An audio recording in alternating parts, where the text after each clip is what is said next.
इस देश में इससे पहले इतना ज़्यादा मुसलमान होता था कि अब जब हिंदुओं की बात की जाती है, तो ये नैरेटिव फैलाया जाता है कि बीजेपी या जो भी एग्जिस्टिंग पार्टी है, वो सिर्फ़ और सिर्फ़ हिंदू मुसलमान करती है।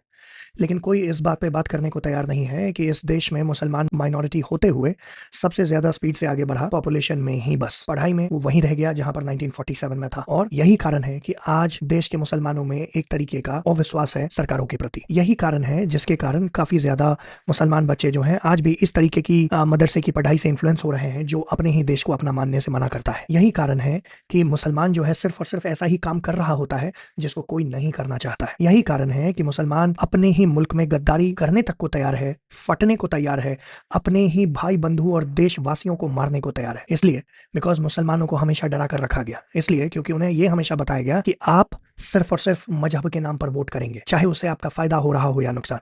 और यही कारण है आज तक कश्मीर जैसा जगह जहां पर काफी ज्यादा आगे बढ़ने का पोटेंशियल था, वहां पर भी प्रॉब्लम्स क्रिएटेड रही। 370 के हटाए जाने के बाद भी प्रॉब्लम एग्जिस्ट इसीलिए कर रही है क्योंकि बचपन से अगर किसी को यह पढ़ाया गया है कि ये तुम्हारा मुल्क नहीं है, तो वो मानने को तैयार नहीं होगा और हमेशा हर मौके पर वो गद्दारी करने का सोचेगा। और यही कारण है हमने देखा कि पहलगाम अटैक किस तरीके से ओवरग्राउंड वर्कर्स के इस्तेमाल करने के बाद किया गया। आप देश के अलग अलग कोने से देखोगे कि टेरर मॉड्यूल्स पकड़े जाते हैं जिनका लिंक बाहर के देशों से होता है और इसका सबसे बड़ा कारण आज तक का तुष्टीकरण है। अगर आप किसी को बार बार ये फील कराते हो कि आपके अलावा इस देश में और कोई नहीं है, आप कुछ भी करते हो तो आपके ऊपर किसी भी तरीके की कोई भी प्रॉब्लम क्रिएट नहीं होगी, तो वो फिर मनमानी करने पर उतरेंगे और वो अपने आप को आगे बढ़ाने के बदले, अपने परिवार का ध्यान रखने के बदले इस देश में जहां वो रहते हैं उसी के थाली में छेद करने की कोशिश करेंगे। मुसलमानों को यह समझना पड़ेगा कि उनके लिए क्या ठीक है और क्या नहीं।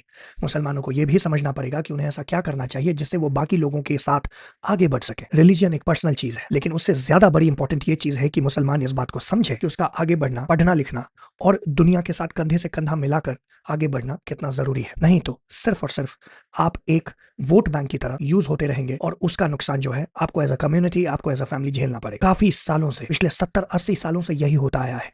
अगर अब भी आपकी आंखें नहीं खुली हैं, अब भी आपको यह समझ में नहीं आ रहा है कि आज तक जिसने भी आपको एम ब्लॉक बनाने की कोशिश की, जिसने आपको यह कहा कि आप अगर एक साथ वोट करोगे तभी आपका फायदा होगा, वो आपको कभी आगे बढ़ता हुआ नहीं देखना चाहता था। इस सच्चाई को जितना मुसलमान कम्युनिटी जल्दी समझ ले, उतना ही ज्यादा उनका और देश का फायदा होगा। आप हमारे साथ कंधे से कंधा मिलाकर आगे बढ़ो, देखो फिर देश आपका कैसे साथ देता है और कभी भी आपके किसी भी देशभक्ति वाली बात पे कोई सवाल नहीं उठेगी। लेकिन अगर हर जगह से सिर्फ और सिर्फ रिलीजियस डिसहार्मनी और देश को नुकसान पहुंचाने वाली बात आगे आएगी, तो ऑफ कोर्स एक मिसकंसेप्शन क्रिएट होगा कि क्या पूरी की पूरी कम्युनिटी ऐसी है, जबकि ये बात में किसी भी तरीके की कोई भी सच्चाई नहीं है। हमारे ही देश में अब्दुल कलाम आजाद हुए, हमारे ही देश में अब्दुल कलाम भी हुए, तो पढ़ाई से लेकर रॉकेट तक बनाने वाले हमारे देश में मुसलमान ही थे। तो वैसे ही और लोग क्यों नहीं हो सकते? वैसे ही अच्छी चीजों को बढ़ावा क्यों नहीं दिया जा सकता है?